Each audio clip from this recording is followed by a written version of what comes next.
In this video, I'll detail how to enable auto launch on Apple Watch Series 9. So if you have an Apple Watch Series 9, 41mm or 45mm, GPS or GPS Pro Cellular, this video is going to show you how you can easily enable or turn on auto launch so that whenever you're playing a music or any audio player on your iPhone or Mac, you'll be able to automatically play it on your Apple Watch screen. So if I don't know this video, you found this video helpful and informative, please don't forget to like and subscribe.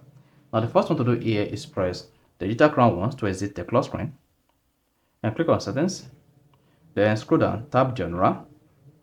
On general page, scroll down, locate auto launch and click on that.